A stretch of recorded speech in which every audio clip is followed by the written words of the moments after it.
Up in the southwest, also in between showers, and it will be cloudy across much of England and Wales and Northern Ireland with outbreaks of rain on and off. Further rain at times on Monday, drying up on Tuesday and turning milder. Canary Islands sponsors the weather.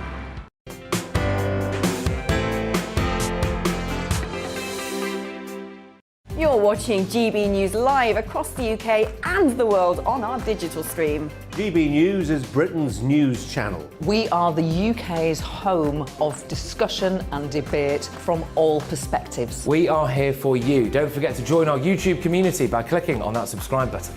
And if you want the GB News app, you can click and catch up on programmes anytime. We love to hear from you, so email us. gbviews@gbnews.uk. Thanks for being part of the GB News family. My name is Andrew Doyle. Join me every Sunday evening at 7 p.m. for Free Speech Nation. This is a show where we address current affairs and news stories of the week with the help of two wonderful comedian panellists. I brought in comics because I want to give it a lighter edge, and also they work for less. See you there.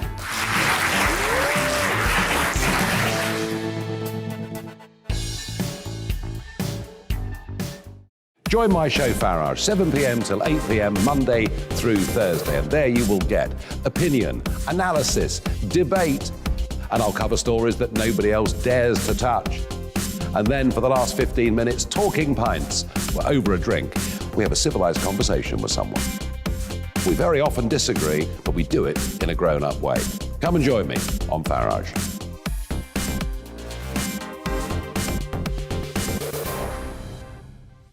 I'm Colin Brazier. I've reported from more than 70 countries around the world, covered wars from Afghanistan to Iraq, from Lebanon to the Balkans. I'm trying to bring that experience, that feel for events, to the studio. And something else. I'm ready to give an opinion. Today's stories with a spark. Brazier from 8 p.m. weekdays on GB News. Join us for Political Correction. We're here every Sunday to correct politics and put you, the people, back in charge. We talk about all areas of the United Kingdom, including Northern Ireland. Our debate goes way beyond the Westminster Village. It's about the real country. It's about your opinion. So please, we want you to tell us what you think. This is Political Correction. Every Sunday morning from 10 a.m. here on GB News.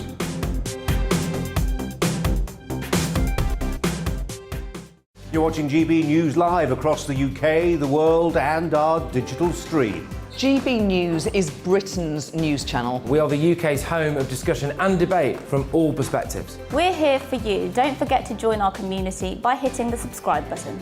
And download the GB News app so you can click and catch up on programmes anytime. We love to hear from you. Email us at gbviews@gbnews.uk. Thanks for being part of the GB News family.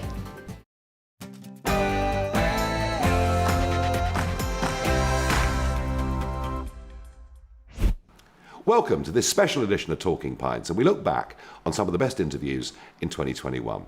And one that I especially enjoyed as a lifelong fan of cricket, in particular Test cricket, was when I sat down with Sir Geoffrey Boycott to talk to him about his prolific but at times controversial career, and to ask what's the future of Test cricket.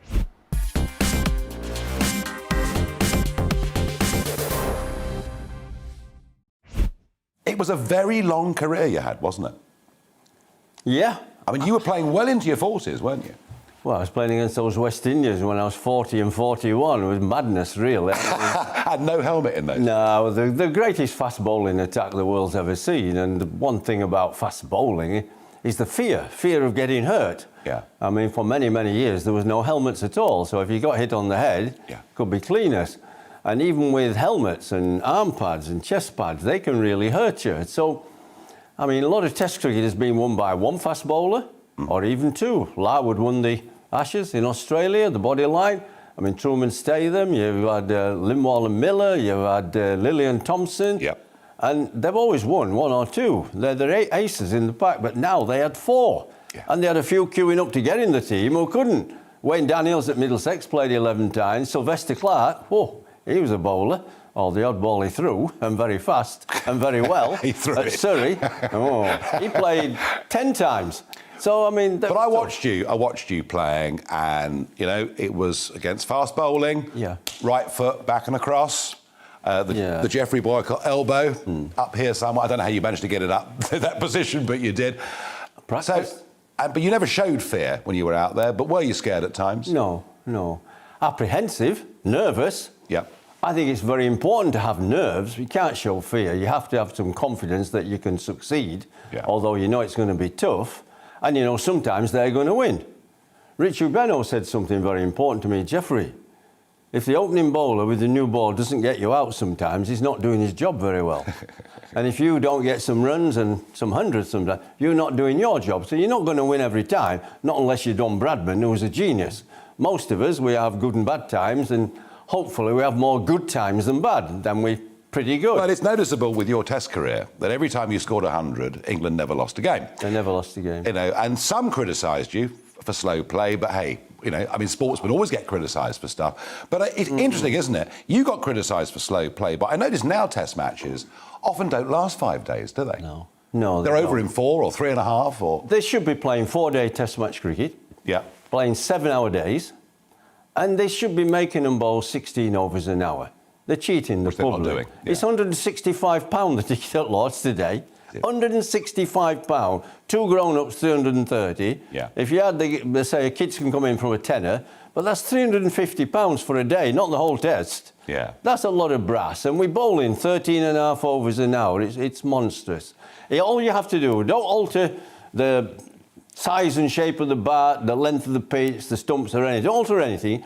Just make them, penalise them, if they don't bowl, say, 16 overs an hour, and just move the game on a bit into 4 days. That's all. So you played well into your 40s. Yes. You know, you packed up county cricket in your mid-40s. 46. 46.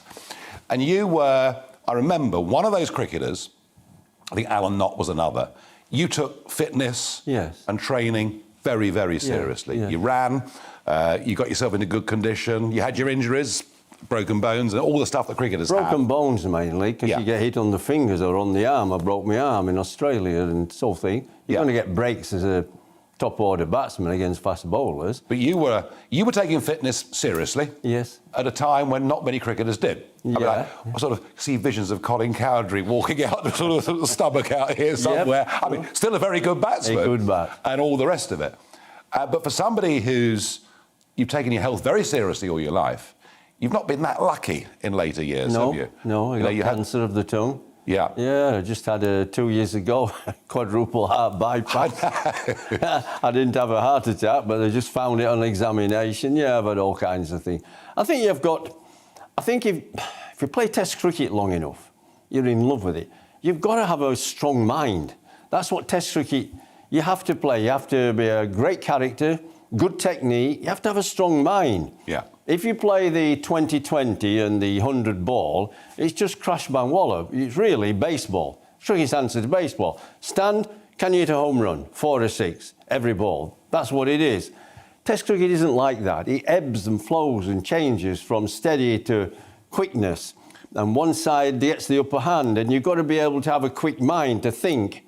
You may be under pressure for half an hour with fast bowling. Can you play through it? You're not going to smack them round the park. It has all these aspects. I think Test cricket is a nice examination. When you go to 20-20, the 100 balls, it's just pure fun. And treat it like that. But it's a good day out for the crowd. It's a wonderful day. Yeah, and 20-20, it's over in 3.5 hours or whatever it is. And the tickets are cheap. Yeah, no, 30 quid. 165 quid for a test. There ain't too many going to that. No. Only those that can afford it. Yeah. No, I mean, I've been to a few 20-20s, and I was a bit sceptical to begin with. Actually, do you know what? It's fun. No, I thought it would be great fun. Yeah. It would fill a void. Yeah. Kids can go, families can afford it. And you look at the modern-day kid for the last number of years. They used to having everything quick, instant, excited. I mean, how many of them sit down quietly like we did and read a book when there was no television? Now there's television, there's games on television, there's got computers with games, they've got mobile phones to get everything on. All kinds of things. Yeah. And it's just right for what the modern youngster wants. So does Test cricket survive? I mean, I hope and pray that it does. I think it'll struggle. Do you? I think this 20-20, 100 ball and the administrators put in all the promotion into it.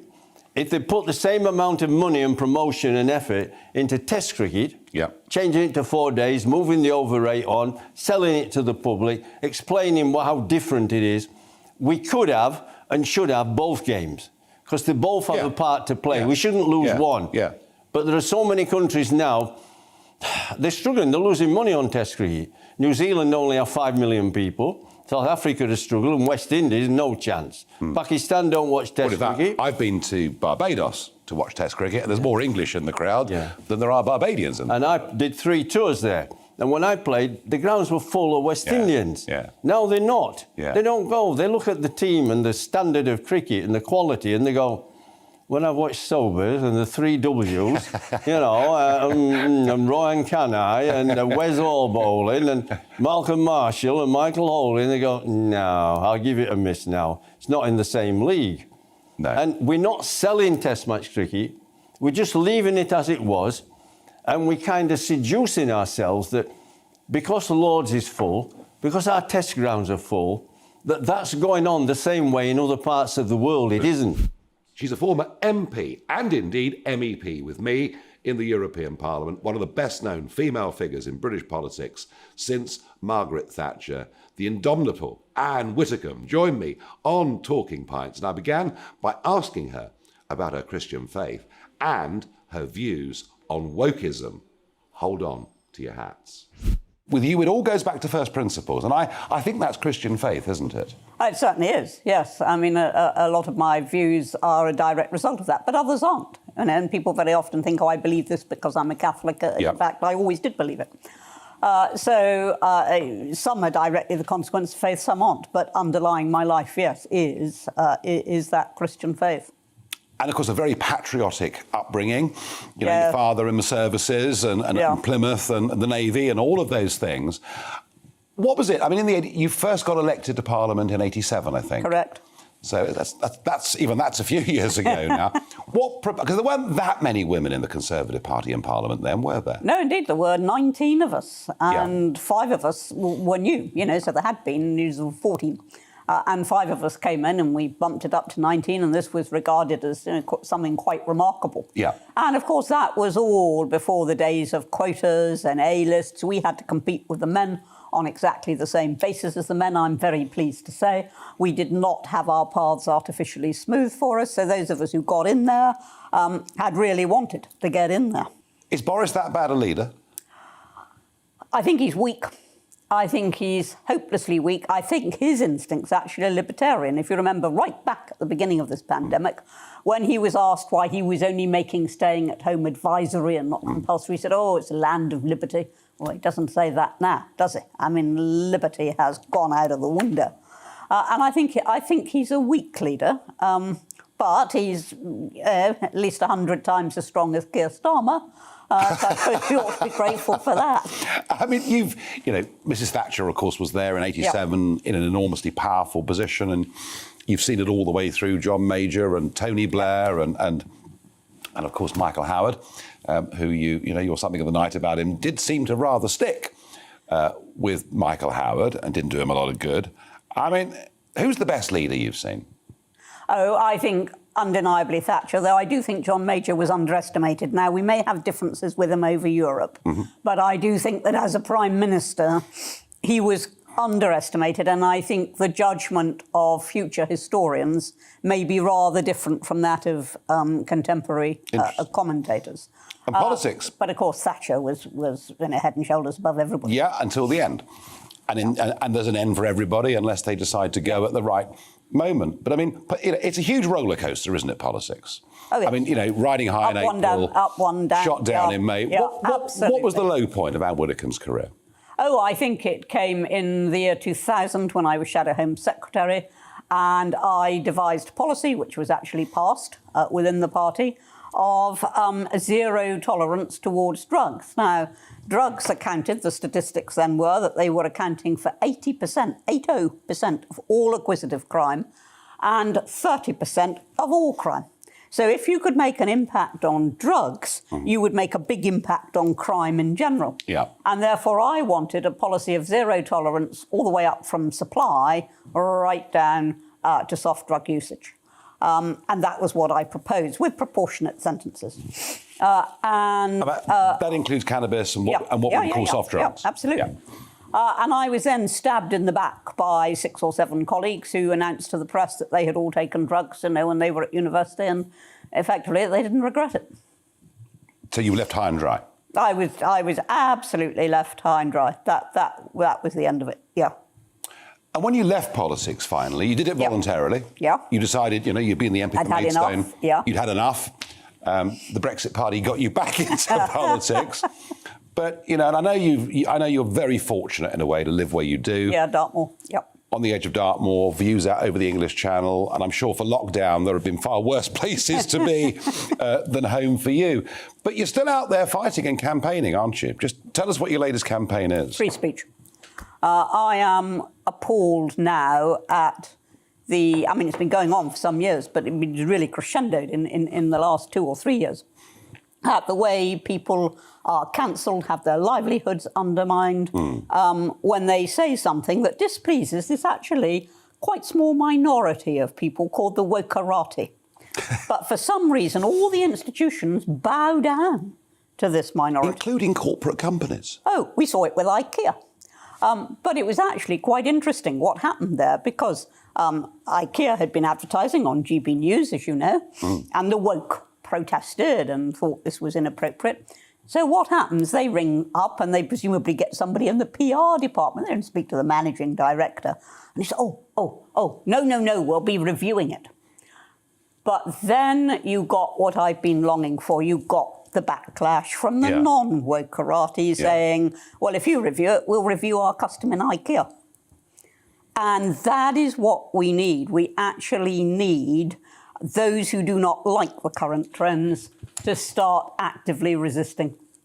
And does the same argument apply? Because, and my feeling is that an awful lot of what is happening in schools and universities, frankly, a lot of it's near indoctrination, it seems to me. We're not teaching critical thinking. We're not saying, look, here's a problem, here are 2 solutions, you make your mind up which one you have the most respect for. How do we turn around the education system? Well, the government is introducing law to compel universities to have free speech and with penalties if they don't and all the rest of it. But will it be applied? Well, whether it will be applied is one question, but the other question is why wait till universities? Education starts in the schools.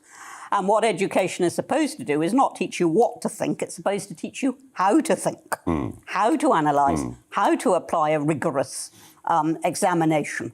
That's what it's about, and doesn't appear to be happening. So that's where they need to start. So you will battle on with this free speech campaign? I will absolutely battle on. I had some time ago now, a successful outing to the Oxford Union with Toby Young. And I thought that we were going to lose that because students were heavily no-platforming at the time. And in fact, we won by a vast margin. Now, the Oxford Union is different. It's always been devoted to free speech, to controversial debate. It enjoys that. That's what it's there for. And that's what it's there for. Yes. But, you could easily have lost, as you said. Yeah.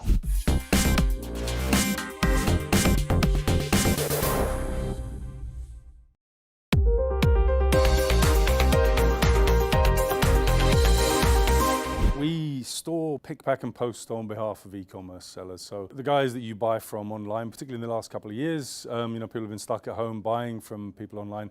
We actually ship that stuff out. So if you make stuff in your garden shed and sell it online, Hubu can take care of all the logistics, all the packaging, all the difficult stuff that really stops businesses from growing? We can. We're unique in doing it for a much broader range of clients. They've always been fulfillment companies, which is what a company like ours is called.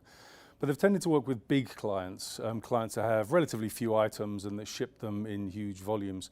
We work with clients of all sizes, complex clients, clients that sell secondhand or vintage, small clients, people that do sell from their bedroom, so a really broad range. Tell us about the physical side of the business. It looks unlike a traditional warehouse, so we really revolutionised the way the warehouse floor works. There are some fundamental problems with warehousing, the biggest one being that it makes people miserable. It has them walking miles and miles every day. The micro warehouse collapses the business into a smaller warehouse that is run by a single individual. So that might be a picker or a packer. For us, they manage the whole thing, more like a retail unit, all of the inbound, all of the outbound, the picking, the packing, the posting. And crucially, they engage with the client as well. So they get that feedback loop that lets them know they're doing a wonderful job or helps them if they're not. How about your East End background? Does that help? It's made me tenacious and hardworking, but it's also made me very concerned that the people that work for us should be treated properly and paid properly. We work really hard. Because you know what it's like at the sharp end. Yeah, exactly. It's just got sharper and sharper over the last 10 or 15 years. Those kinds of jobs, the wages haven't increased. Meanwhile, the cost of rent these days is ridiculous. It's really difficult for people to make ends meet that are doing those kinds of jobs.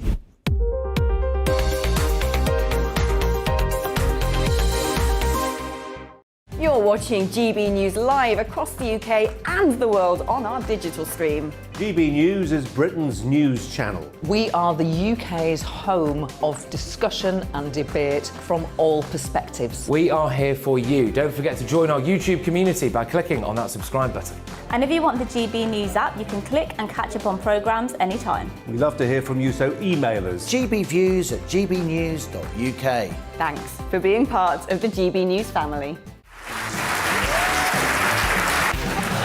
My name is Andrew Doyle. Join me every Sunday evening at 7 p.m. for Free Speech Nation. This is a show where we address current affairs and news stories of the week with the help of two wonderful comedian panellists. I brought in comics because I want to give it a lighter edge, and also they work for less. See you there.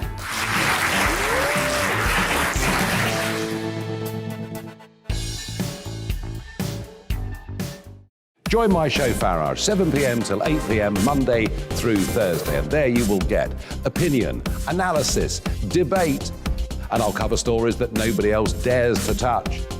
And then for the last 15 minutes, talking pints. We're over a drink. We have a civilised conversation with someone. We very often disagree, but we do it in a grown-up way. Come and join me on Farage.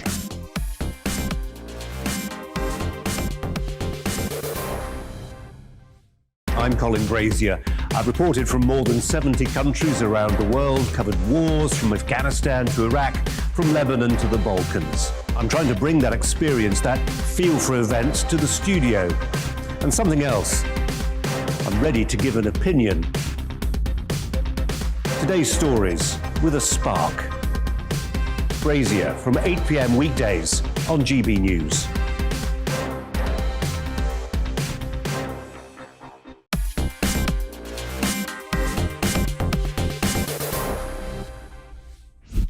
Famous actor and now reclaimed party leader Laurence Fou is known for being outspoken, for being controversial. Well, let me tell you, he didn't hold back in the GB News pub. He talked to me about how cancel culture has killed his acting career and what it was like coming from such a famous acting family. When I was at drama school, there was a guy called Nick Kempsey. Sorry, Nick, I just mentioned you. But anyway, he was a Bricky's son from Liverpool. And he was like, good on you, mate. I love it, no problem. And then there was a middle-class girl from Putney who would go, you're only here because of your father. And I was like, they're the ones that still hate you. Yeah, exactly. So I was like, I've got more in common with Nick Kempsey from Liverpool than I do with dear Annabelle from Putney. And you had a successful career. You're famous, of course. You know, you did year after year after year, didn't you, in Lewis, which was massively successful and big audiences. And was that fun to do? Well, it's great, because I also, Kev Waitley is proper old lefty. Yeah, I know he is. We used to like Barney all day about everything, but it was permissible. Yeah. In the day. We were allowed to argue, and everyone argued about everything, and it was great. And then it suddenly just went in show business. And it was like, no, there's one narrative and you must subscribe to that narrative. And I got to the point where I thought, I'm going to cancel myself, actually. I'm done with this. When did all this start, in your view? When did the whole cancelling stuff really start to have an impact? I think I first noticed it in a friend who came out of Oxford in about 2010. Mm-hmm. And she had some very very pronounced views on Israel and Palestine. And, you know, I'm not particularly clued up on Israel and Palestine, other than to say it's not really my area. I'm not a foreign policy expert.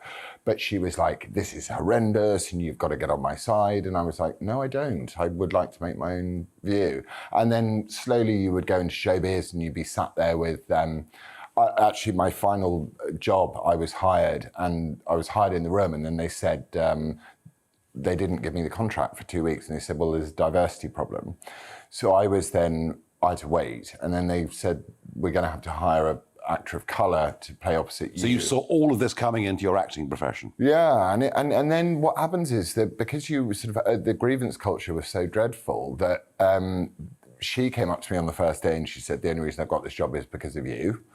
And I was like, well, that's not a good way to start, is it? You know, we're dealing with immutability, and it was really just sort of dreadful. What do you miss most about acting? I mean, what was your favorite? I mean, obviously Lewis is the thing you're most famous for, but what did you really enjoy most in acting? Gin and tonics on the roof once you finished. That's a very good answer. Do you know what I mean? It's a very good answer. It's better because then everyone lets go and they talk. But, you know, even the stressed out people would talk and have fun. But, you know, after doing difficult scenes and things like that, it's always nice to come together and have dinner, and those were the fun times. I never enjoyed standing on set with some method actor who was going, just don't talk to me. I've got to prepare for my character. And I'm like, well, we've all got to be here watching you prepare for your character. Thanks very much. I bet you were difficult to work with. Well, no, it was really easy to work with. Yeah. I was just like, what are we doing? Are you happy? Let's get on with it. So you see in your professional career what's happening socially as the sort of culture wars, if we can call them that, start to kick off. And you're right. I mean, before 2010, I mean, there was political correctness, and there was, and words changed, words being acceptable one year and not the next, but kind of, that wasn't brand new. That's been happening probably 40 years. You know, a long, long time. But it's a heck of a big change, isn't it? Oh, yeah. From appearing in Lewis. Oh, no. And you walk down the street and people say, oh my God, that's Laurence Fox, and can we get a selfie, and can we have an autograph? And everyone likes you, because there's no reason not to like you, because they don't, you know, you're the character, and now you're leading a political party, and we'll come on to that and the journey. Do you regret what you've done? No. I don't, because I look at TV and I look at films. My kids often like, can we watch this film? And they'll show me it and I'll go, I can't bear this. This is a moral lecture. It feels like a moral lecture, a lot of television.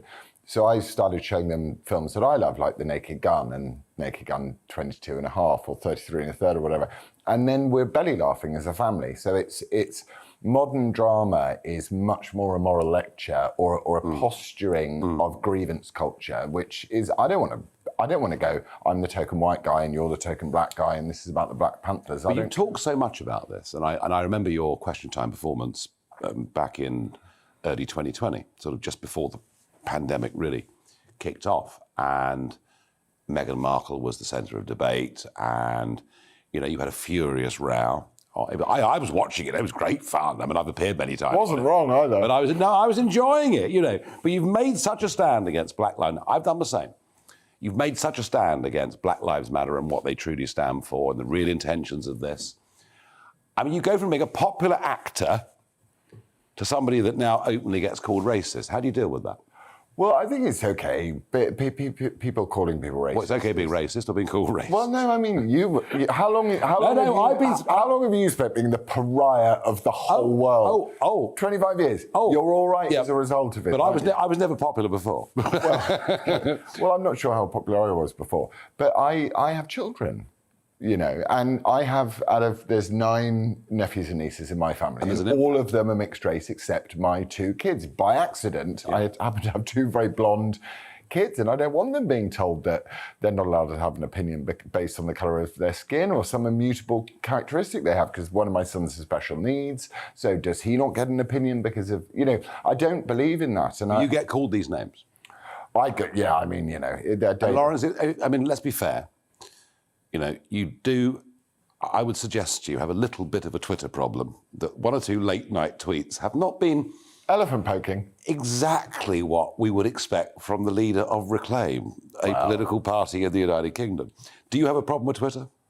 I think everyone has a problem with Twitter. I think Twitter's dreadful. It's a sewer, and it's also so addictive, and it makes you think in 240 characters, and actually long thinking is much more important. But what I do with Twitter is my massive failure is that I assume people get what I'm about to say. So if I say something, I don't preface it. I just go blush and I'll say it. And, you know. But you have deleted a few. I had until recently, I had tweet delete on for every 2 weeks. But now I've thought, no, I don't care. You can see whatever I say. It doesn't bother me. He was part of the world famous Jackson 5. Yep, Tito Jackson joined me in the GB News pub, and he talked to me about his career, remarkable career, about his brother Michael, and why he has this great love of English bowler hats. I mean, you've got to be a bit of an Anglophile, I'm guessing. I've been wearing this thing for 25 years, and I went into a hattery here on James Street, I believe it was. Yep. I tried on the bowler, and I fell in love with it, and I've been wearing it ever since. What do the Americans make of a bowler hat? They call it a derby there. I'm probably the only American that wears this. You probably are. Well, there are not many people in this country wear them anymore. No kidding. No, they did, but it's sort of, I don't know, hats kind of, they've got out of fashion, but maybe I can. You can bring it back. That would be great. Maybe you can bring it back. If I can help. Well, we'd be delighted. Now, I can remember you from what I was, well, in fact, I was not tall enough to see over this table because the Jackson 5, it was a mega hit. Yes. In America, but on this side of the pond, it was a mega, mega hit. And we were all fascinated by it. And you were also energetic, and the programme, it kind of conveyed happiness.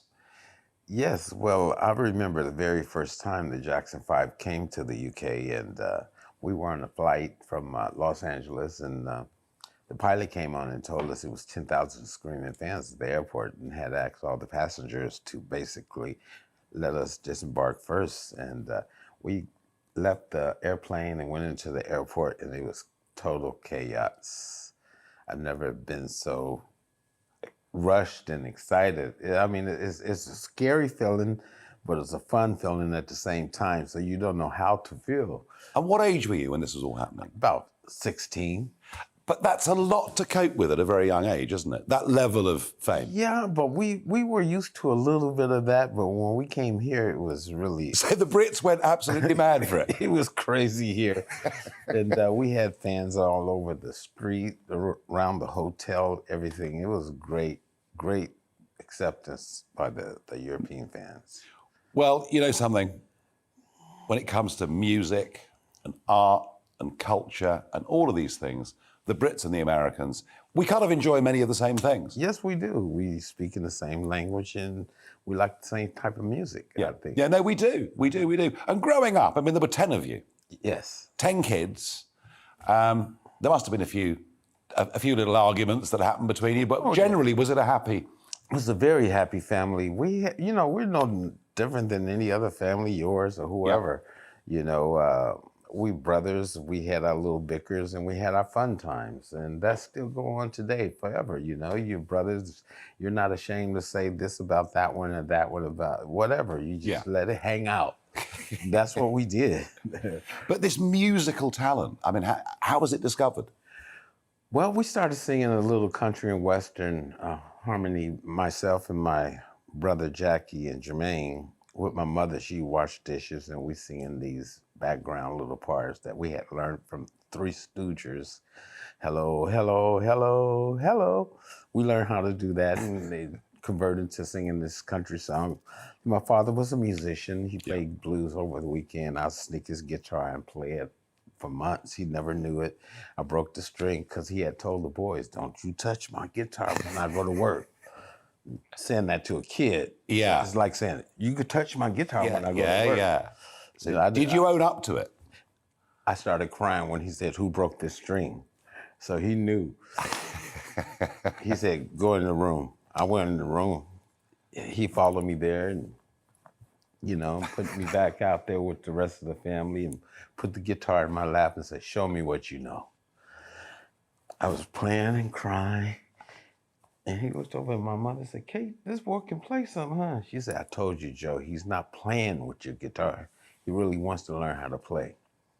My father said, I tell you what, boy, you can have this here guitar. I'll buy myself another one when I get paid. Fantastic. But I want you to learn every song on the radio and practice hard. So that's what I did. And my other brothers singing with us. We singing Temptations, Michael, Marlon, Babies.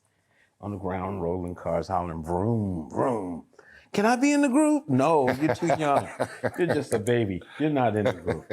We heard Michael sing at the elementary school, and he was so fantastic. We rushed him home. You're in the group. Me too? Marlon said, yeah, you too. So, because, I mean, the Jackson 5 went on for a long time, didn't it?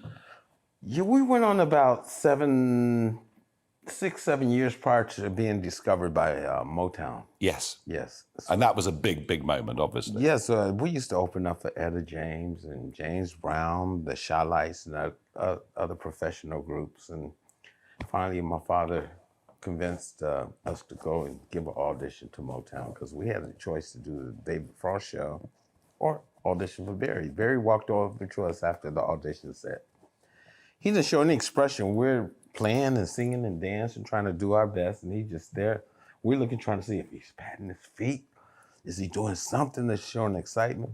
So after we finished our numbers, he walked over and said, I'm taking your first 3 songs, number 1. We couldn't believe our ears, you know, and he said, matter of fact, tomorrow I'm having a party for Diana Ross, and I want you guys to perform. I'm having a party at my pool.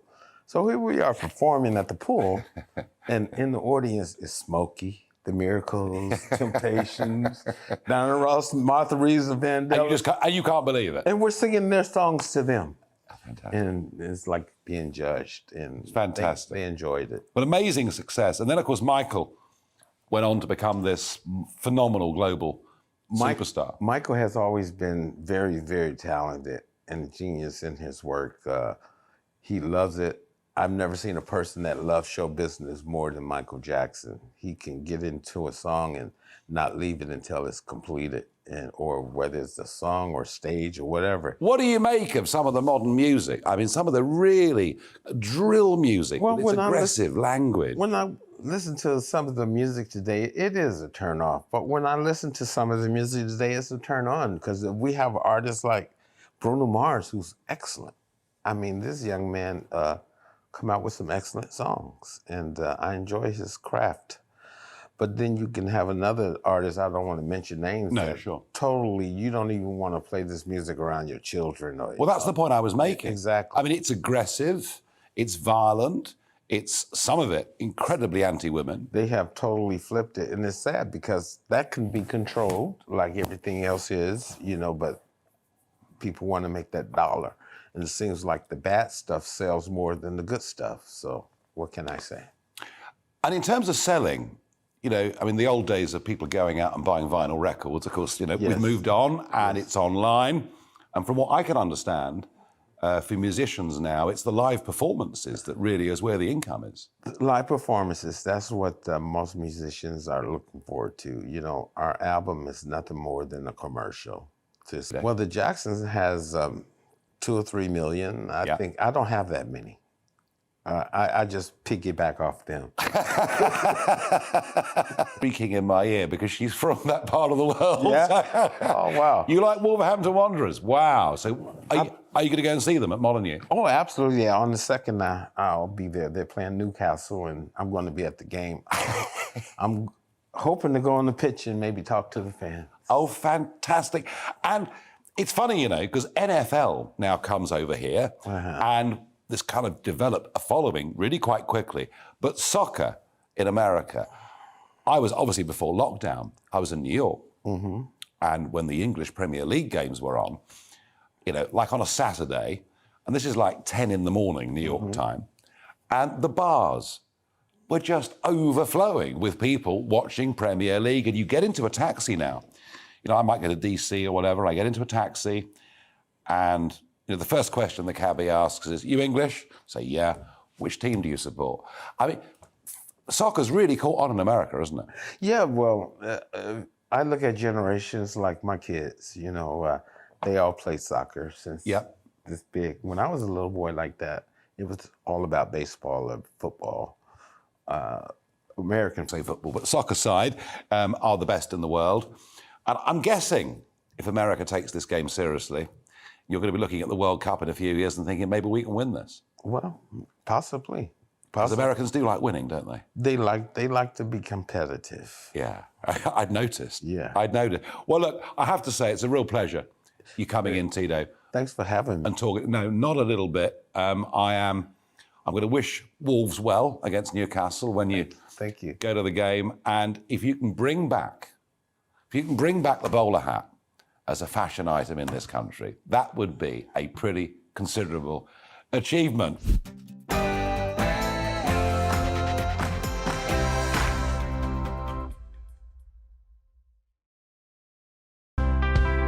It's time to remind ourselves there's always another winter. Canary Islands sponsors the weather.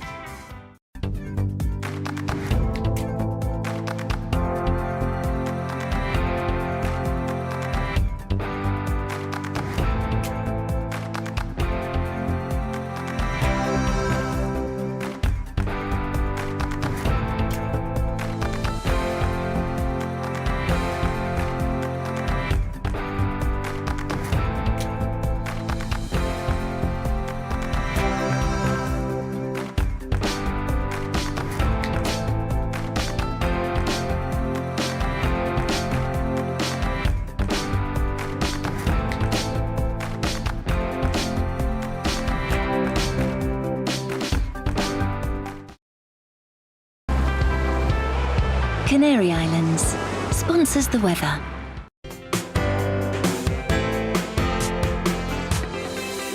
You're watching GB News live across the UK and the world on our digital stream. GB News is Britain's news channel. We are the